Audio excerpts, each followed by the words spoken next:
उत्तर प्रदेश में एक ज़िला है देवरिया और इसी देवरिया ज़िले में एक कस्बा है जिसका नाम है तरकुलवा।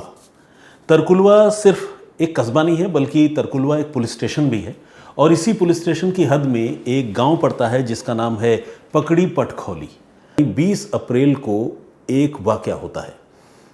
एक किसान अपने खेत में गेहूं की कटाई करने के लिए पहुंचता है और जब वो अपने खेत में सारे साजो सामान के साथ और कंबाइन मशीन के साथ गेहूं की कटाई करने के लिए आता है, तब तक उसकी नज़र पास वाले खेत पर पड़ती है जिस खेत में गेहूं की कटाई हो चुकी थी और वहाँ उसे एक बड़ा सा ट्रॉली बैग नज़र आता है और उस ट्रॉली बैग के ऊपर कपड़ा भी लिपटा हुआ था।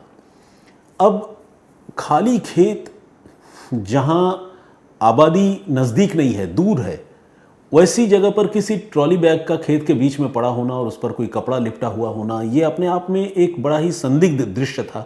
यानी एक ऐसा मंजर था जो अनकॉमन था, आमतौर पर ऐसा देखने को नहीं मिलता। तो उस आदमी को थोड़ी जिज्ञासा हुई, थोड़ा कौतूहल हुआ। वो आदमी उस ट्रॉली बैग के करीब गया और जब वो करीब गया तो उसने रियलाइज़ किया कि ट्रॉली बैग से बदबू आ रही है और जिस तरह से उस ट्रॉली बैग को बांधा गया था ऊपर कपड़े से, उसे देखकर यह भी लग रहा था कि शायद उस ट्रॉली बैग में कुछ छिपाने की, कुछ कंसील करने की कोशिश की गई है। जैसे ही उस आदमी को यह एहसास हुआ कि इस ट्रॉली बैग में कोई ऐसी संदिग्ध चीज़ है, प्रॉबेबली किसी इंसान की लाश है, क्योंकि उससे बदबू भी आ रही थी, तो उसने फ़ौरन पुलिस को फ़ोन कर दिया। 112 पुलिस का नंबर उस पर डायल किया और देवरिया पुलिस को उसने इन्फॉर्म किया। जब उसने सारा सीन बताया, जो कुछ वो देख रहा था, तो पुलिस को भी एहसास हो गया कि मामला तो मर्डर का ही लग रहा है। अब पुलिस फ़ौरन जो है वहाँ मौके पर पहुँची, देवरिया की पुलिस। सिर्फ पुलिस थाने की लोकल वो नहीं आई, बल्कि फॉरेंसिक के एक्सपर्ट्स आए, डॉग स्क्वाड के लोग आए और एक तरह से देखा जाए तो पूरी जो प्रोफेशनल पुलिस की टीम होती है प्रोफेशनल इन्वेस्टिगेशन के लिए, वो पूरी टीम वहाँ आ गई। इन लोगों ने उस ट्रॉली बैग को खोला, उसका कपड़ा हटाया, मुंह खोला और जिस बात की आशंका थी, जो डर था, वही बात निकली। इस ट्रॉली बैग के अंदर एक आदमी की मुड़ी तुड़ी हुई लाश जो है वो ठूंस कर पैक की गई थी और लाश पूरी तरह से ट्रॉली बैग के अंदर समाई नहीं थी, फिट नहीं हो रही थी, उसकी टांगें बाहर निकली हुई थी। तो जो भी कातिल था उसने एक बेडशीट से या किसी एक कपड़े से उस ट्रॉली बैग के साथ उन टांगों को भी बांध दिया था। अनडाउटेडली ये मर्डर का ही मामला था और उस लाश पर कई सारे चोट के भी निशान थे। लेकिन अब सवाल ये था कि गांव के बाहर गेहूं के कटे हुए खेत में सुनसान जगह पर इस ट्रॉली बैग को कौन फेंक कर गया और ट्रॉली बैग में जिस आदमी की लाश पैक थी या जिस आदमी की लाश बांध कर फेंकी गई थी, वो आदमी कौन था, उसकी पहचान कैसे पता चलती। ये सारा चैलेंज जो है वो फिलहाल पुलिस के सामने था। पुलिस ने डेड बॉडी को रिकवर किया, रिकवर करके पोस्टमार्टम के लिए भिजवाया ताकि कत्ल की वजहों का पता चल सके कि कैसे उस आदमी की हत्या हुई। लेकिन इसके साथ ही पुलिस ने उस ट्रॉली बैग की बहुत बारीकी से तलाशी ली। जब पुलिस ने उस ट्रॉली बैग को बहुत बारीकी से देखा, उसकी तलाशी ली, तो पुलिस को उस ट्रॉली बैग पर एक ट्रैवल टैग नज़र आया। ट्रैवल टैग वो जो आम तौर पर एयर ट्रैवल करते वक्त आपने देखा होगा सूटकेसेस में या ट्रॉली बैग्स में या कोई भी जो लगेज होता है उसमें लगाया जाता है। ये एक बारकोड होता है जिसमें डेस्टिनेशन और सोर्स स्टेशन, जहाँ से आदमी इनिशिएट कर रहा है, स्टार्ट कर रहा है, उसके बारे में कोड लैंग्वेज में लिखा हुआ होता है। और इस बारकोड में और भी पर्सनल डिटेल्स होते हैं जो शायद उस बारकोड को स्कैन करने पर ट्रैवलिंग कंपनी जो होती है या जो एयर कंपनी होती है वो बता सकती है कि ये किस आदमी का लगेज है या उसकी पहचान या नाम क्या है। सिटीजन्स को आमतौर पर बारकोड देखकर पता करना मुश्किल होता है, तो उसमें वो बारकोड वाला टैग लगा हुआ था। पुलिस ने जब ये चीज़ देखी तो पुलिस ने सोचा कि इस बारकोड वाले टैग से वो इस मरने वाले शख्स की पहचान पता करने या फिर सूटकेस या ट्रॉली बैग जिसका है उसके बारे में पता करने की कोशिश करेगी। बारकोड में जो है वो कोड लैंग्वेज में हैदराबाद टू वाराणसी की फ़्लाइट का जिक्र था। अब देवरिया की पुलिस ने फ़ौरन वाराणसी एयरपोर्ट में बातचीत की और वहाँ बातचीत करके इस बारकोड के बारे में, इस बारकोड के फ़ोटोग्राफ और जो भी स्कैनिंग वगैरह हो सकती थी वो सब करके उन्होंने वाराणसी भेजी। वाराणसी में जब ये बारकोड एयरपोर्ट पर भेजा गया और जो भी एयर ट्रैवल कंपनी के थ्रू इस सूटकेस के मालिक ने ट्रैवल किया होगा, उस एयर ट्रैवल कंपनी से बातचीत की गई तो ये जो सूटकेस है वो किसका है और कहाँ से कहाँ उस आदमी ने कब ट्रैवल किया था, वो सारी जानकारी जो है वो निकल आई। देवरिया पुलिस को वो सारी जानकारी मिली। ये पता चला कि ये सूटकेस जो है नौशाद नाम के एक आदमी का है, जिसकी उम्र तकरीबन 35 से 37 साल के बीच है और वो देवरिया का ही रहने वाला है। लेकिन देवरिया में तरकुलवा के पकड़ी पटखौली का नहीं है, बल्कि एक दूसरे गांव का रहने वाला है।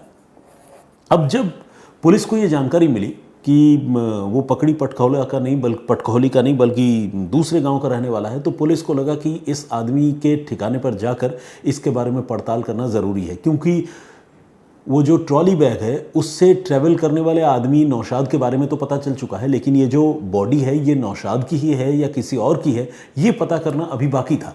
तो पुलिस ने सोचा कि फिर उस गांव में जाना ज़रूरी है जिस गांव का पता उस बारकोड के ज़रिए उन्हें अभी अभी मिला है या पता चला है। पुलिस की टीम को उस गांव का जो पता बताया गया वो गांव था भटौली, और ये जो गांव है जहां पर ये डेड बॉडी या ट्रॉली बैग मिला था, ये इस गांव का नाम था पकड़ी पटखौली। और पटखौली से भटौली की जो दूरी है वो तकरीबन 60 किलोमीटर थी, 60 किलोमीटर। तो 60 किलोमीटर काफ़ी दूर है, कोई 5-6 किलोमीटर 7 किलोमीटर का फासला नहीं था। तो पुलिस की एक टीम अब रवाना हुई पकड़ी पटखौली से। देवरिया हेडक्वार्टर से भी पुलिस की टीम रवाना हुई और ये लोग सीधे पहुँचे गाँव भटौली, और वहाँ जाकर नौशाद का जो पता बताया गया था, गांव में जाकर नाम बताने से ही लोग बता देते हैं कौन सा घर है, क्योंकि गांव के लोग एक दूसरे को जानते हैं, कनेक्टेड होते हैं, शहर जैसा हाल तो नहीं है। तो वहाँ नौशाद के घर पुलिस पहुंची और जब नौशाद के बारे में पता किया तो पता चला कि नौशाद तो गायब है नहीं। और पुलिस ने बताया कि नौशाद का कत्ल हो चुका है। किससे दोस्ती है, किससे दुश्मनी है, पूछताछ करने पर जो है इस मामले में नई कहानी निकलकर सामने आ गई। वो कहानी जिसने इस कत्ल की पूरी साजिश का एक झटके में खुलासा कर दिया। पता ये चला कि ये जो नौशाद है ये बेसिकली सऊदी अरब में रहकर काम किया करता था और साल में एक आध बार ही उसका चक्कर लगता था। अब से कोई 10 रोज़ पहले वो सऊदी अरब से आया था और जो ट्रॉली बैग पकड़ी पटखौली में मिला था और जिस ट्रॉली बैग में लाश मिली थी, वो लाश तो खैर नौशाद की है ही, वो ट्रॉली बैग भी नौशाद ही सऊदी अरब से लेकर आया था। अब सवाल यह है कि नौशाद का कत्ल किसने किया। तो जब पुलिस ने वहीं उस गांव में पहुंचकर इन्वेस्टिगेशन चालू किया तो पता चला कि नौशाद की पत्नी, जिसका नाम रज़िया सुल्ताना है, वो अपने ससुर अपनी 9 साल की बेटी के साथ यहाँ भटौली गांव में रहा करती थी। और पति चूँकि नौशाद घर से बाहर रहा करता था, दूर रहा करता था, तो पति की गैरहाजिरी में उसका अपने ही गांव में रहने वाले अपने एक भांजे, जिसका नाम है रोमान, उसके साथ अफेयर शुरू हो गया था। और ये अफेयर जो है पति के पीठ पीछे लगातार चल रहा था, मिलने मिलाने का दौर भी चल रहा था। और ये सारी चीज़ें छुपती नहीं हैं, गांव में और घर वालों को ये सारी बातें पता चल गई थी। जब नौशाद सऊदी अरब से लौटा तो जाहिर है फिर रज़िया को रोमान से मिलने में दिक्कत होने लगी और फिर वो रोक टोक भी करने लगा। इससे खफा होकर रज़िया ने और रोमान ने नौशाद को रास्ते से हटाने की प्लानिंग कर ली। फिर इन दोनों ने एक और लड़के को इस मामले में, इस साजिश में शामिल किया, जिसका नाम है हिमांशु। हिमांशु भी उसी भटौली गांव का रहने वाला है। इन तीनों ने मिलकर नौशाद को मारने की प्लानिंग की। सबसे पहले धोखे से उसकी बीवी रज़िया ने नौशाद को कोई जहरीली चीज़ खिला दी और जहरीली चीज़ खिलाने के बाद शनिवार और रविवार की दरमियानी रात को, मिडनाइट को, इन्होंने जब वो नशीली चीज़ खाकर, जहरीली चीज़ खाकर तकरीबन बेहोश हो गया तो इन तीनों ने मिलकर चापड़ से उसके वाइटल ऑर्गन पर घातक वार किए, जिससे उसकी जान चली गई। नौशाद की हत्या हो गई। अब हत्या को छुपाना भी था, सिर्फ कत्ल करने से तो चलता नहीं। तो सबसे पहले उन्होंने खून के जो धब्बे थे वो हटाए, साफ़ किए रातों रात, और हथियार थे उन्हें ठिकाने लगाए। और लाश को ठिकाने लगाने के लिए फिर उन्होंने आनन फानन में प्लानिंग की।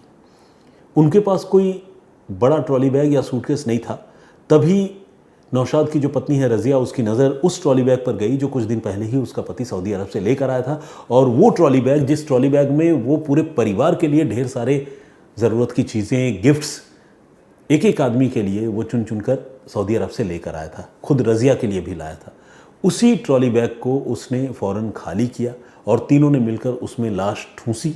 चूँकि लाश उसमें समा नहीं रही थी तो लाश का जो टांग और दूसरे हिस्से थे जो बाहर निकले हुए थे, उसको फिर बेडशीट से बांधा। और ये सब कराने के बाद हिमांशु नाम का ये जो लड़का है, उसके पास एक गाड़ी है बोलेरो। उन्होंने वो बोलेरो गाड़ी मंगवाई, हिमांशु वो गाड़ी लेकर आ गया और फिर तीनों उस गाड़ी में सवार होकर भटौली गांव से निकल गए। अब वो सोचते रहे कि कहाँ जाएं, कहाँ जाकर लाश को ठिकाने लगाएं जिससे इस कत्ल के बारे में किसी को पता न चले। इसी सिलसिले में जब तीनों रास्ते से आगे बढ़ चले तो तीनों ने ये तय किया कि जितनी दूर हो सके अपने गांव से उतनी दूर जाकर इस लाश को फेंकना चाहिए, इस ट्रॉली बैग को वहाँ फेंकना चाहिए, क्योंकि अगर आसपास फेंकेंगे तो पुलिस ढूंढती हुई चली आएगी, पता करती हुई चली आएगी। ऐसी जगह फेंकेंगे जहाँ कोई ट्रॉली बैग को ना तो पहचानने वाला हो और ना कोई मरने वाले को पहचानने वाला हो। ये सोचकर वो लोग निकल पड़े। कोई ऐसा पिन पॉइंट लोकेशन या टारगेटेड प्लेस नहीं था।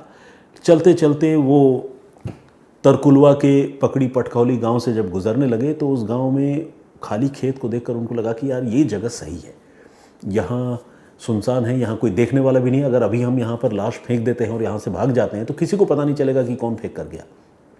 लोगों की नज़र तो पड़ेगी क्योंकि खेत है, कटाई वटाई का सीज़न है।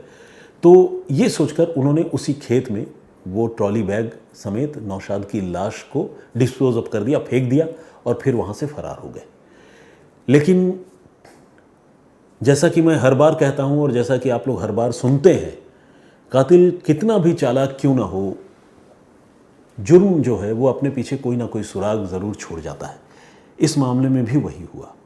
सूटकेस में वो जो बार कोड था जो ट्रैवल करने के बाद सूटकेस के हैंडल में लगा हुआ होता है, वो बार कोड देखकर पुलिस ने उस बार कोड के सहारे इस केस को सॉल्व करने का फैसला किया।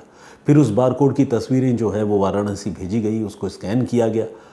चूँकि वाराणसी एयरपोर्ट का शॉर्ट नेम लिखा हुआ था उस बार कोड में, समझ में आ गया कि वाराणसी से ट्रैवल करके कोई आदमी सूटकेस को लेकर आया है।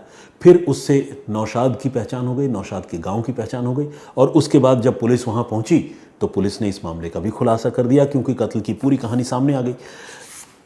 इस तरह से कातिलों के बहुत दिमाग लगाने के बावजूद, बहुत शातिर हरकतों के बावजूद, एक गलती, एक चूक की वजह से इस मामले का चंद घंटों में खुलासा हो गया। फिलहाल पुलिस ने नौशाद की पत्नी रज़िया को गिरफ्तार कर लिया है, लेकिन जो भांजा है जिसके साथ रज़िया का अफेयर है, रोमान, वो फिलहाल फरार है। और अब जब मैं ये कहानी आप लोगों के सामने पेश कर रहा हूँ, इस वक्त जब मैं ये रिकॉर्ड कर रहा हूँ, तब हिमांशु भी फरार है, उसकी भी गिरफ्तारी नहीं हुई है। तो 3 कातिलों में से एक गिरफ्तार हो चुकी है, 2 अभी भी फरार हैं।